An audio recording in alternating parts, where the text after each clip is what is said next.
오늘은 드로잉 명령어에 대해서 알아볼 겁니다.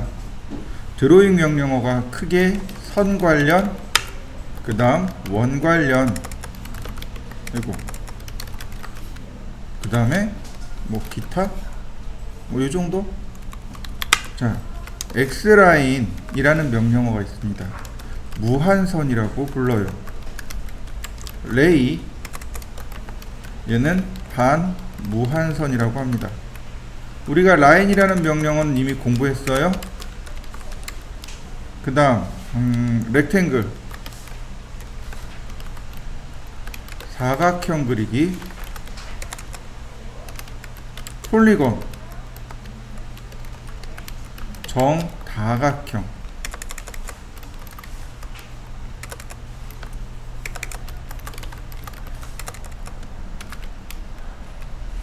그 다음에 또 뭐가 있을까요?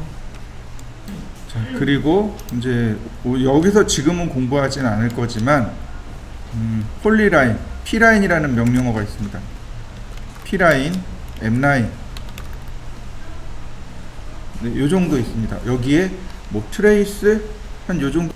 자, 원 관련해서는 우리가 공부한 대로 서클, 그 다음에 아크, 그 다음 엘립스, 그 다음 도넛, 그 다음 스플라인, 요 정도 있습니다. 기타 명령어로요, 뭐 리비전 클라우드라든지 뭐 이런 것들이 조금 있습니다. 뭐 기타 명령어는 나중에 한데 모아서 하도록 하지요. 아크야 뭐 원 그리는 얘는 호라고 합니다. 엘립스는 타원이라고 하고요. 도넛, 이건 그냥 도넛이죠. 스플라인은 스플라인이라고 하는데 이거 그냥 곡선이라고 이해하시면 돼요. 곡선이에요. 구부러진 선. 먼저 X라인부터 알아보도록 하죠. X라인, 무한대의 선을 그릴 때 사용하는 명령어입니다. 드로우 메뉴를 눌러보시면 여기 X라인이 나옵니다. 이렇게 두 개. 하나는 X라인이고 하나는 레이입니다. 자, 보세요. X라인, 그러면 캐드가 물어봐요. 어포인트는 시작점을 뜻해요. 클릭해 줍니다. 그랬더니 스루 포인트, 통과점을 물어봅니다. 자, 그냥 클릭해 주면 어떤가요? 그냥 무한대로 가는 선을 그냥 그리는 겁니다. 그냥 이걸로 끝이에요. 아무것도 없어요. 그냥 무한대로 선을 그립니다. 이걸로 그냥 끝이에요. 자, 다시 보겠습니다. X라인, 호리젠탈, 버티칼, 앵글, 바이섹트, 이렇게 4개를 씁니다. 호리젠탈을 누르면 수평으로 가는 무한대의 선을 그립니다. 버티컬을 누르면 수직으로 가는 무한대의 선을 그립니다. 앵글을 누르면 각도를 지정하라고 나와요. 여기에다가 각도를 입력하면 됩니다. 예를 들어서 65도, 그러면 65도로 기울어진 무한대의 선을 그립니다. 자, 다시 봅시다. X라인, 여기 바이섹트라고 하는 건 뭐냐면 이등분선이란 뜻이에요. 이등분선. 예를 들어서 얼마인지 모르지만 이렇게 이 중간을 지나가는 선을 그리고 싶어요. 이등분선을 그리고 싶습니다. 이럴 때 쓰는 겁니다. X라인, 바이섹트. 자, 시작점 이렇게요. 다시 볼까요? X라인, 바이섹트, 그 다음에 중심점, 시작점, 그럼 딱 2분의 1이 되는 지점을 이렇게 통과하게 됩니다. 내가 이 각도는 몰라요. 이 각도 모르지만 해당 중심을 지나가고자 할 때 사용합니다. 자, 먼저 레이어 선택하고 X라인 0도 하나, 90도 하나, 그 다음에 각도를 30도로 바꾸면 이렇게 60도 하나, 120도 하나, 서클 반지름 20 하나, 네, 조그맣네요. 서클 반지름 40 하나.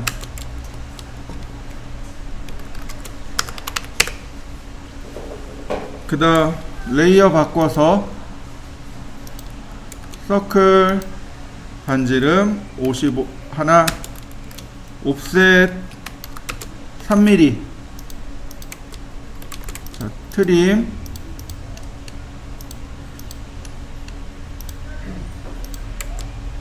자, 지워주면 중심선 정리 잘 됐네요. 서클 반지름 6.5. 여기가 아니었네요. 중심선이 X라인, 네, 이렇게 생긴 거였네요. 서클 트림 매치 프로퍼틱스 이렇게죠. 그리고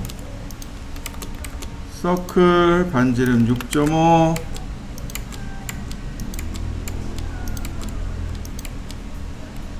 서클 반지름 3.5,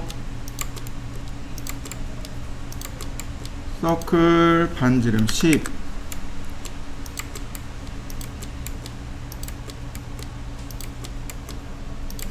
어떤가요? 금방 그려졌나요? 그러면 얘도 그려보시고 그 옆에 것까지 X라인을 이용해서 한번 그려봅니다. 자, 화면을 잠깐 보세요. 바로 얘네들. 제가 그 중에 요거를 설명드릴게요. 얘는 여러분들이 한번 해보세요. 얘는 여러분들이 해보시고 저는 얘를 해보겠습니다.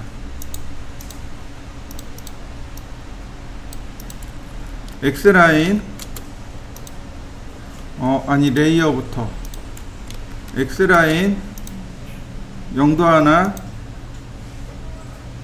30도 하나, 90도 하나, 60도 하나. 자, 다시 서클 25. 자, 다시 레이어를 바꾸고 서클 반지름 11. 자, 그 다음에 여기서부터 요만큼 올라가랍니다. 26mm. 여기 선을 어떻게 그려야 될까요? 자, 보세요. 일반적으로 우리가 선을 그리려면 이렇게 그릴 수밖에 없어요. 옵셋 26mm. 반쪽만 그리는 거죠. 그런데 조금 응용을 하면 이렇게 그릴 수 있습니다. 이게 이제 오스냅 트래킹을 응용한 거죠. 이렇게요. 옵셋 26mm.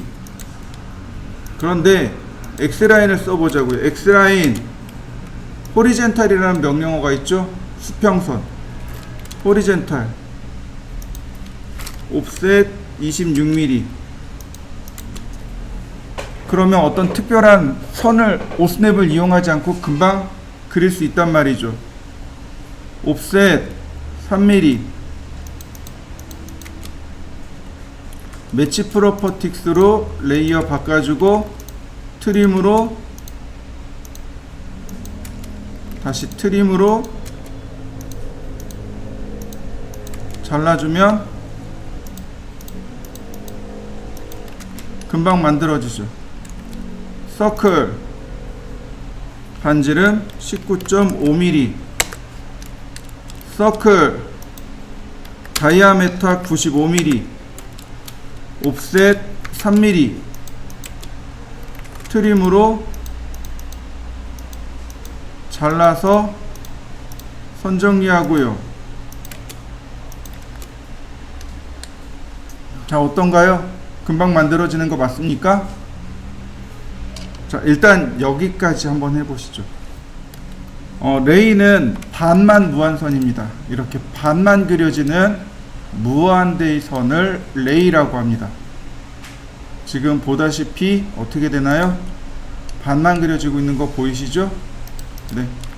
X라인하고 레이는 크게 문제되진 않습니다. 사용하는 방법이 굉장히 간단하죠? 그러니까 여기저기 쉽게 사용할 수 있습니다.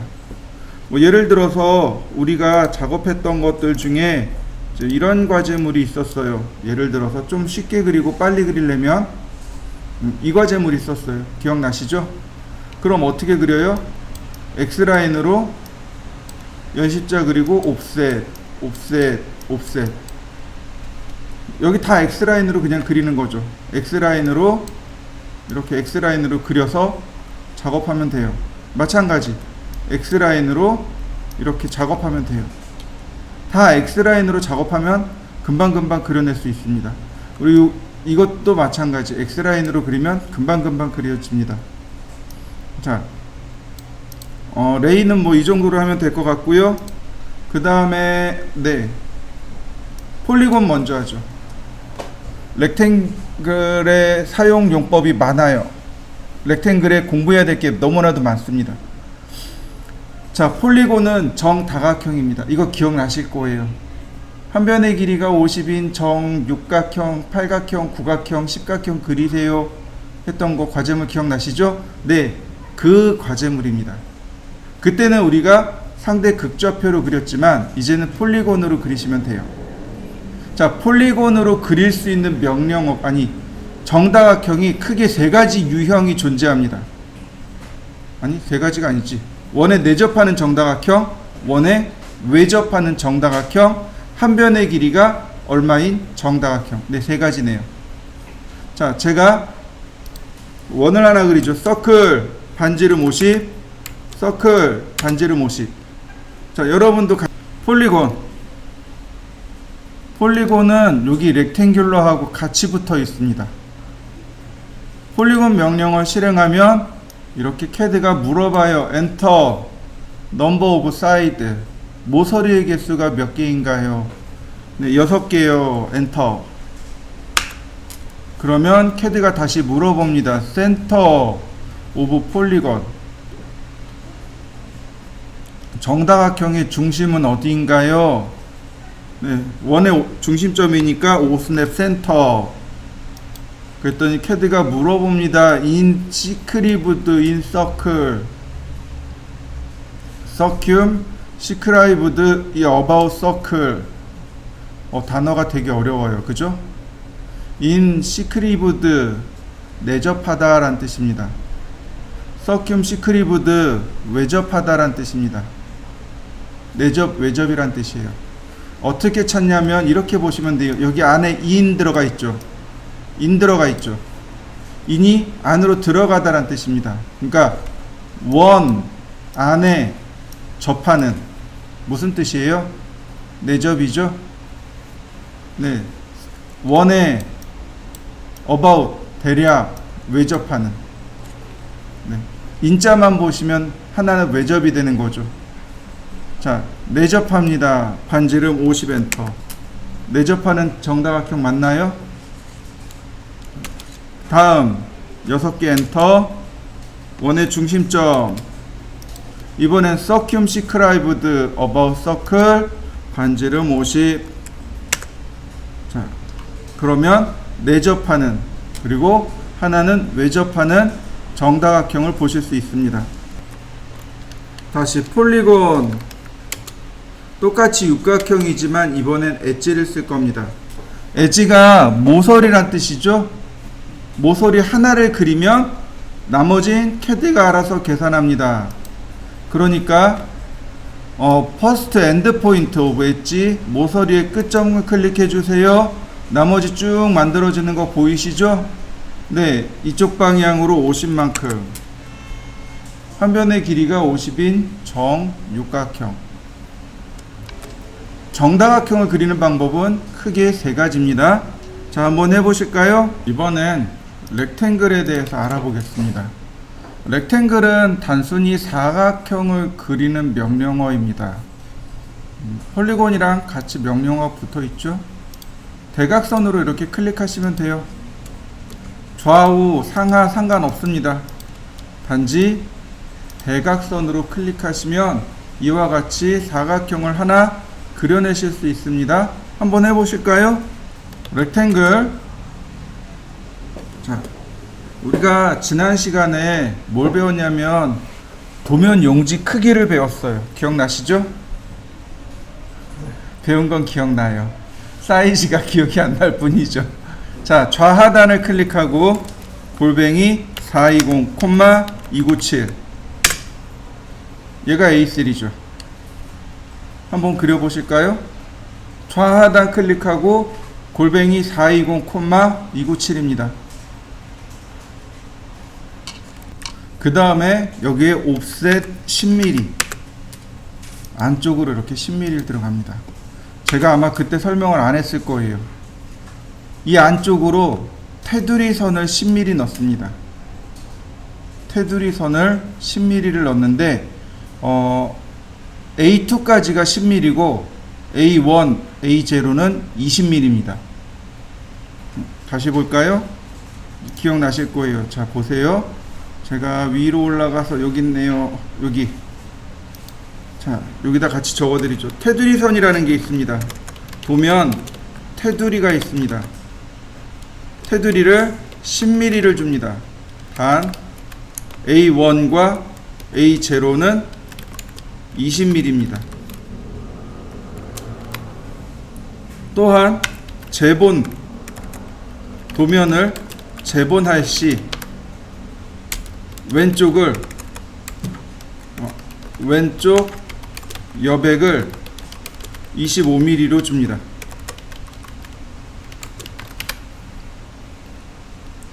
이해되셨나요? 이걸 테두리선이라고 합니다. 이게 테두리선이에요. 이런 식으로 받아들이시면 돼요. 예전에 그러니까 손으로 도면을 그릴 때 종이가 조금 삐뚤빼뚤했어요. 직각이 안 맞았습니다. 왜냐면 종이를 이만큼 쌓아놓고 커터기로 한 번에 이렇게 꾹 누르거든요.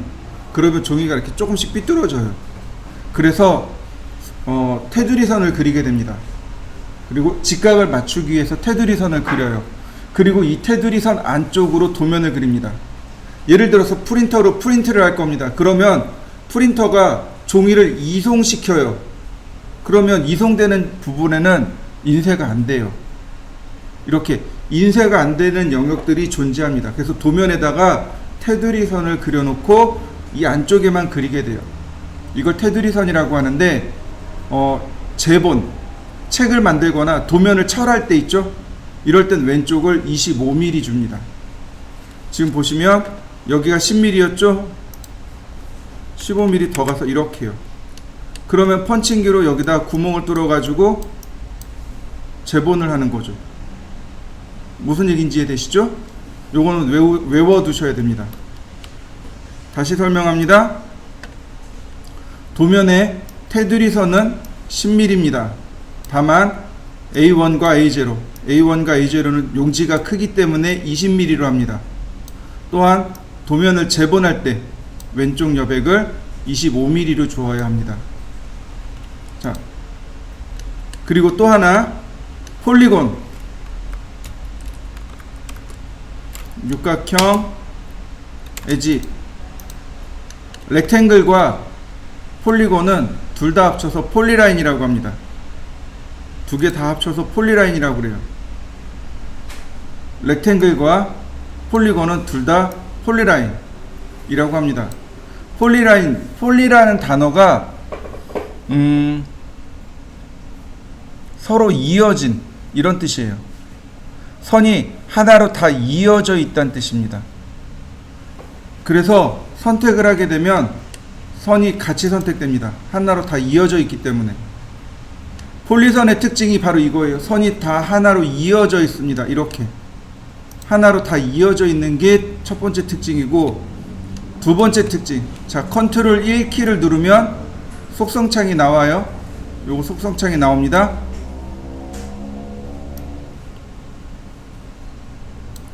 이때 선택을 해볼까요? 그러면 지금 선택한 객체에 대한 정보가 이렇게 쭉 나옵니다. 이때 글로벌 위드라는 값이 있습니다. 선이 굵기를 지정해 줄 수 있어요. 폴리라인은 두 가지 특징이 있습니다. 첫 번째, 선이 한 개로 다 이어져 있습니다. 두 번째, 선의 굵기를 지정해 줄 수 있습니다. 여기 글로벌 위드라는 값이 있어요. 이 글로벌 위드 값으로 조절할 수 있습니다. 한번 조절해 보시죠. 렉탱글 보시면 챔퍼가 있고 필렛이 있고 그 다음에 위드가 있고, 제가 엘리베이션하고 티크니스는 설명하지 않았습니다. 엘리베이션은 고도란 뜻입니다. 우리 여기 강의장 올라올 때 엘리베이터 타고 올라왔죠? 네, 엘리베이터, 엘리베이션 동의어입니다. 엘리베이터, 고도를 움직이는 기계. 고도가 무슨 뜻이에요? 높낮이가 바뀌는 기계죠. 1층에서 2층으로, 2층에서 3층으로 뭐가 바뀌는 거예요? 고도가 바뀌는 거죠. 네, 엘리베이션은 Z축 방향으로의 위치를 바꿔줍니다. 우리 2D 하고 있잖아요. XY만 하기도 버겁습니다. 그래서 엘리베이션 지우셔도 돼요. 티크니스요, 이 벽처럼 두께를 주는 겁니다. 위로 올라가는 거예요. Z축 방향의 두께입니다. 그러니까 티크니스도 머릿속에 지우셔도 돼요. 위드가 조금 아까 본 글로벌 위드입니다. 5mm. 굵은 선 되나요? 위드 20mm. 위드 0. 선의 굵기가 들어간 거 맞죠? 네, 위드 값입니다. 뭐 별로 중요하진 않아요. 근데 이제부터 중요해요. 챔퍼하고 필렛. 오토캐드 명령어 중에 필렛 쓰는 확률이 50%입니다. 작업하면서 필렛 쓰는 확률이 50%예요. 제일 많이 써요. 라인 서클도 많이 쓰지만 필렛을 제일 많이 써요. 원래 필렛이라는 명령어가 있어요. 원래 필렛 명령어가 있고 얘가 렉탱글 안에 들어간 것 뿐입니다. 자, 다시 하지요. 수정 명령어가 있습니다. 거기에 필렛이라는 명령어가 있고 챔퍼라는 명령어가 있습니다. 모 깎기입니다. 얘는 모 따기예요. 먼저 필렛과 챔퍼 명령어를 배우고 다시 렉탱으로 들어가도록 하겠습니다. 필렛은 못 깎이고 챔퍼는 못 따기입니다. 우리나라 말인데 처음 들어봐요. 그죠? 이거 무슨 뜻이냐면 모서리 깎기입니다. 얘는 모서리 따내기예요. 그래서 못 깎기, 못 따기 이렇게 이야기하는 겁니다. 이해되셨나요? 더 정확하게 이야기하면 이거예요. 원래 기계 쪽에서 주로 썼던 명령어인데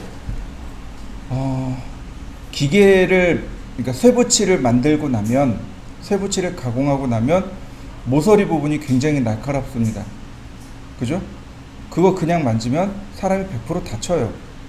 그러니까 다치지 말라고 그 모서리를 동글동글하게 깎아냅니다. 그걸 못 깎기, 필렛, 영어로 필렛이라고 합니다.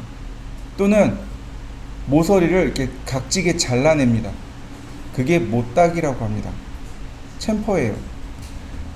실제로 못 깎기, 즉 필렛은 여러분들 앞에 모니터 앞에 보시면 돼요.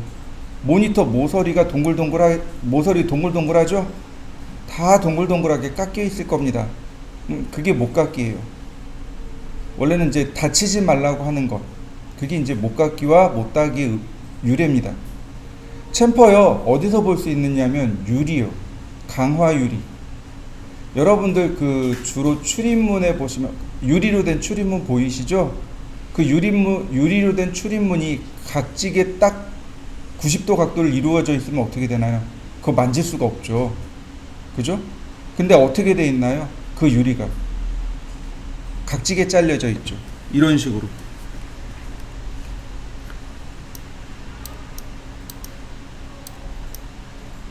이렇게 잘려 있을 거예요. 그죠? 유리 모서리는 동글동글하게 못 깎아요. 그죠? 동글동글하게 깎으면 바로 유리가 깨져버리죠. 그러니까 어떻게 해요? 저 모서리를 저렇게 따내는 겁니다. 45도 사선으로 혹은 60도 사선으로 따내는 겁니다. 여러분들 거울 보셨나요? 거울도 저렇게 돼 있어요. 면취한다고 합니다. 사면취. 사면취 그러면 4개의 모서리를 따낸다는 뜻이에요. 면취한다고 합니다. 유리 같은 경우, 강화유리나 유리 같은 경우는 주로 챔퍼를 쓰는 거고, 일반적인 우리 이 플라스틱 제품류들은 목깎기를 하는 겁니다. 필렛을 쓰는 거예요. 이해되시나요? 네, 사물을 조금만 유심히 살펴보시면 금방 이해하실 수 있을 겁니다. 자, 모서리를 제가 3종류를 그릴 겁니다. 첫 번째는 이렇게 2개의 모서리가 딱 붙은 걸로 그릴 겁니다. 두 번째 모서리는 교차한 걸로 그릴 겁니다. 세 번째 모서리는 모자른 걸로 그릴 겁니다. 자, 여러분들도 여기까지 한번 만들어 보시죠. 필렛입니다. 챔퍼보다는 필렛을 훨씬 더 많이 써요. 필렛을 보시면 여기 옵션이 이렇게 나옵니다. 커런트 세팅, 그러니까 현재 설정값, 모드 이퀄 트림, 자르기 모드랍니다. 잘라내기랍니다. 그리고 반지름이 얼마로 되어 있나요? 0으로 되어 있습니다. 보면 여기 라디어스라는 옵션이 있어요.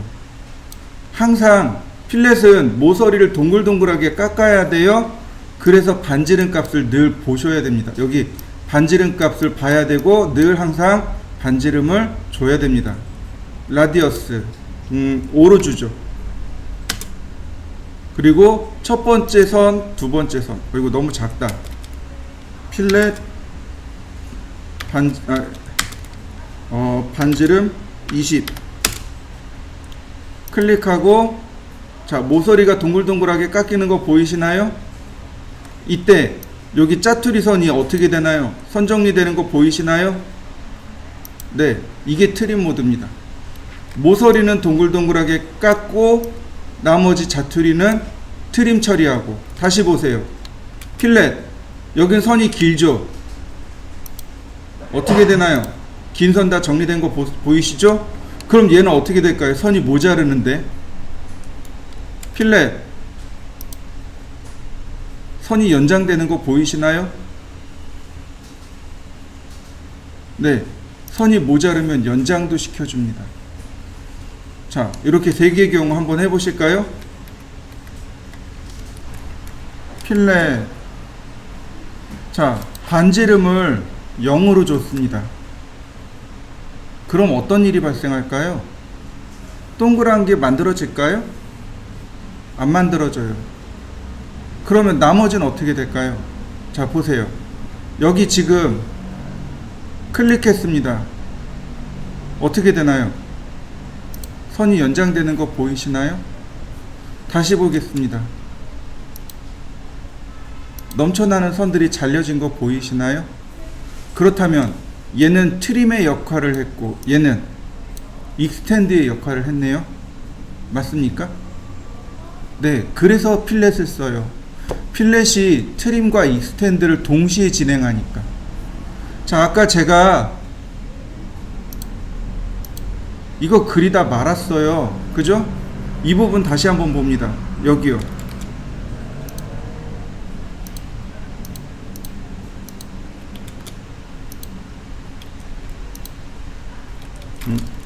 여기가,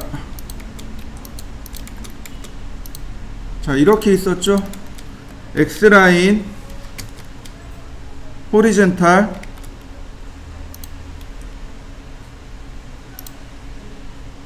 그 다음에 높이가, 자, 옵셋 26mm, 옵셋 3mm, 매치 프로퍼틱스. 자, 여기요. 선이 어떻게 돼요? 여기 트림해야 되잖아요. 근데 트림하면 온갖 경계 때문에 다 남잖아요. 자, 필렛 반지름 0일 때예요. 클릭하고 클릭하고 나머지 어떻게 됐나요? 한 번에 싹 정리된 거 보이시나요? 다시 보세요. 필렛 싹 정리된 거 보이시나요? 근데 원에는 필렛이 안 돼요. 이렇게. 자, 이렇게 돼요. 필렛이. 이해되시나요? 그러니까 이럴 때는 어떻게 하냐면 원을 하나를 끊어줍니다. 트림으로. 그리고 필렛. 어떻게 됐나요? 트림을 많이 하지 않더라도 트림은 단축키가 2개죠. 경계도 지정해야 돼요. 근데 필렛은요. F 엔터 마우스로 클릭. 명령어가 훨씬 더 빨라질 수밖에 없습니다.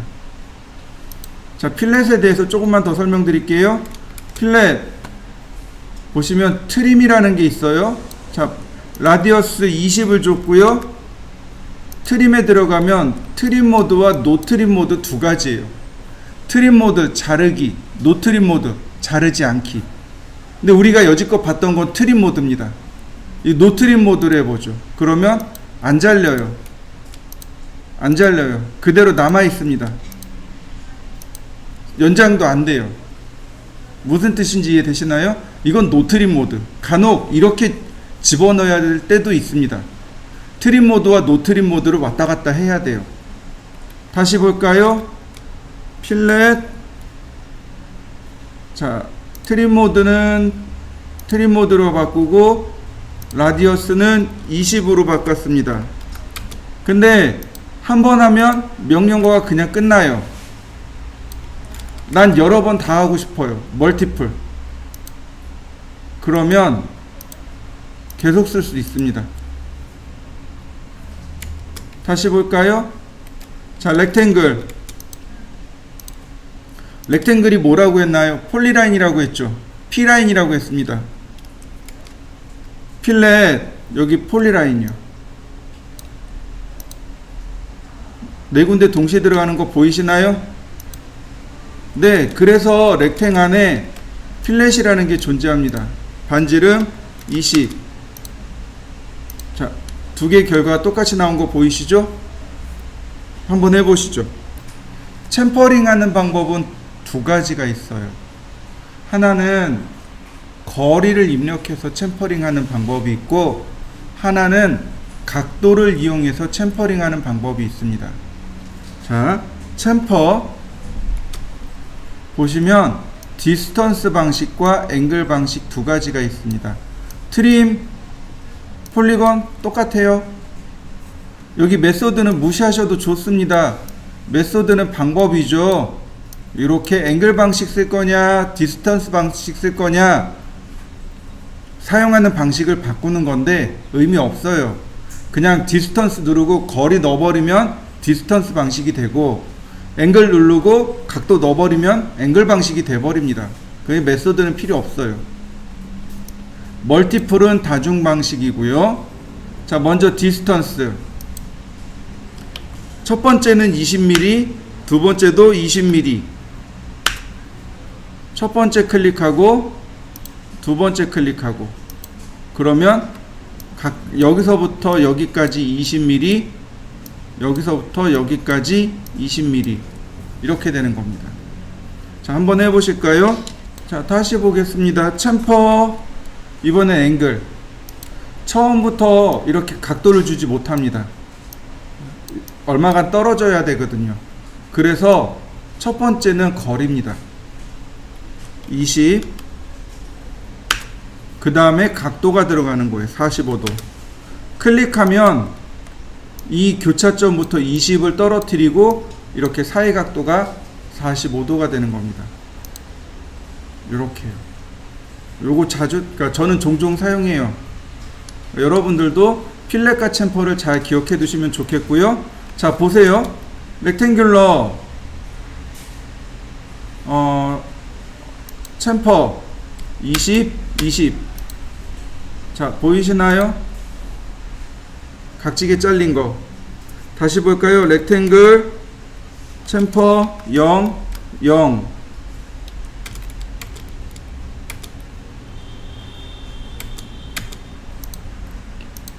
챔퍼 폴리라인. 똑같은 결과물이 나오죠? 자, 한번 해보시죠.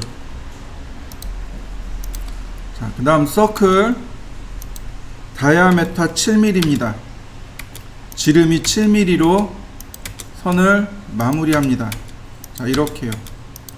그 다음 옵셋 7 나누기 2.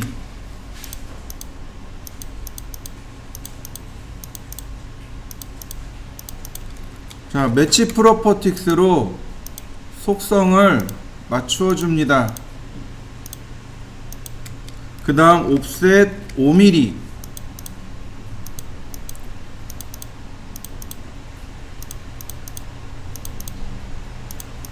그 다음 트림으로 잘라냅니다.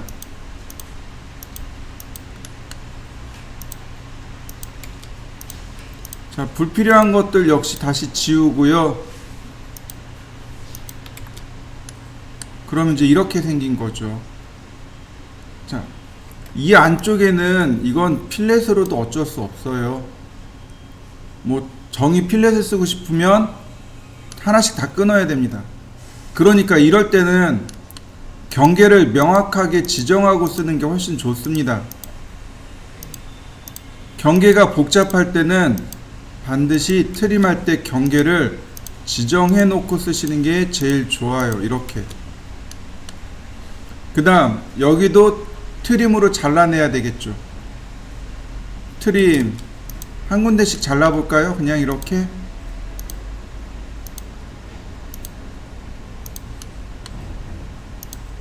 그냥 한 군데씩만 끊어줍니다. 그 다음 나머진 전부 필렛입니다.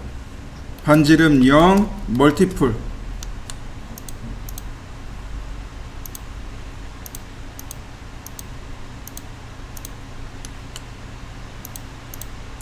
많이 클릭해야 되지만 그래도 선들이 깔끔하게 정리되겠죠.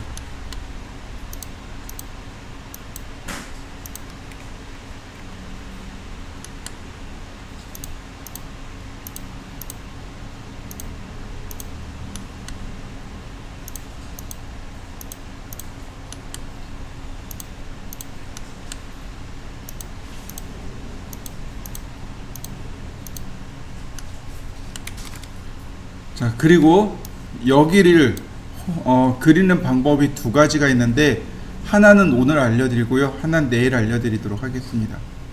이렇게 보시면 돼요. 이렇게 이 점을 통과하고 이 점을 통과합니다. 중심점이 어딘가 이렇게 존재하겠죠. 그죠? 이 점에서 22 떨어져 있고 이 점에서 22 떨어져 있는 점입니다. 다시 말하면 이 점에서 원을 그려보세요. 이 점에서 원을 그려보세요. 그럼 두 원이 교차되는 지점이 여기 교차점입니다. 서클 22. 그럼 무슨 얘기예요? 여기서부터 전부 다 22가 떨어져 있는 거죠. 맞습니까? 서클, 자, 22를 그리면 두 개의 교차점이 나옵니다. 바로 여기서 원을 그리면 이 점과 이 점을 통과하는 원이 그려집니다.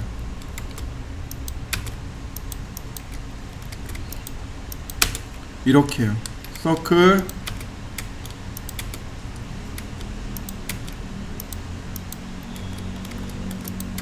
서클,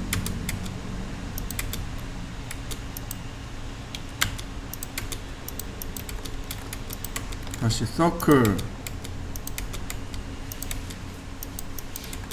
트림,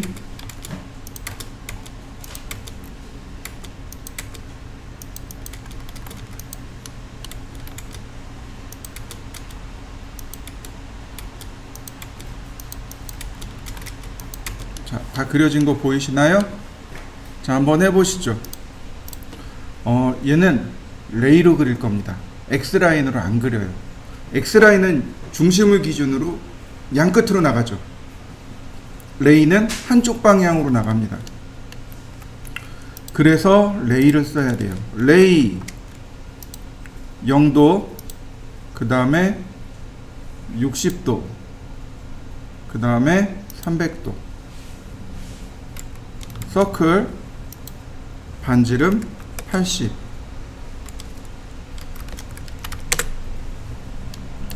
다시 레이어 바꾸고 서클 파이 30이네요. 네, 다이아메타 30. 서클 반지름 20. 서클 네, 다이아메타 10. 반지름 5란 얘기죠. 그 다음에 다시 한번 반지름 10.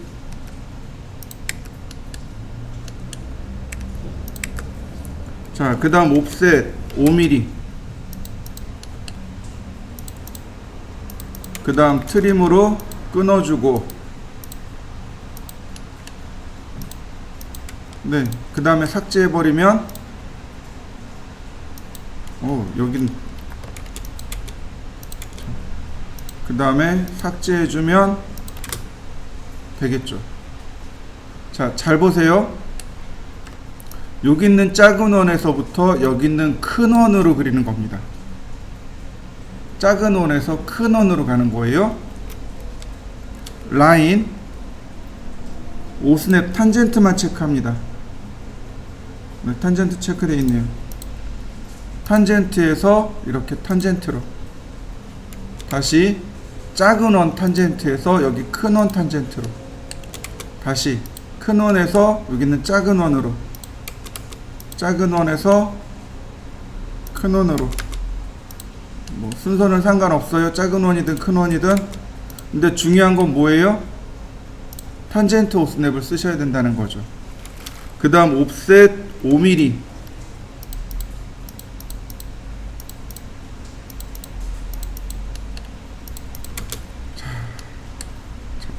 그 다음 여기,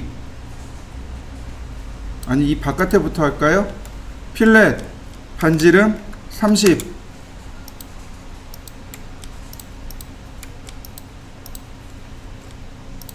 원래 이거 어떻게 했어야 됐나요? 서클 TTR하고 반지름 30하고 트림으로 잘라야 됐어요. 근데 필렛으로 간단하게 해결됐습니다. 다시 보겠습니다. 필렛 반지름 4mm.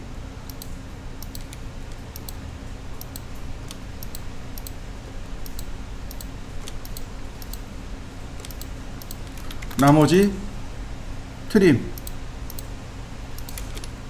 자, 여기도 마찬가지네요. 필렛 반지름 2mm.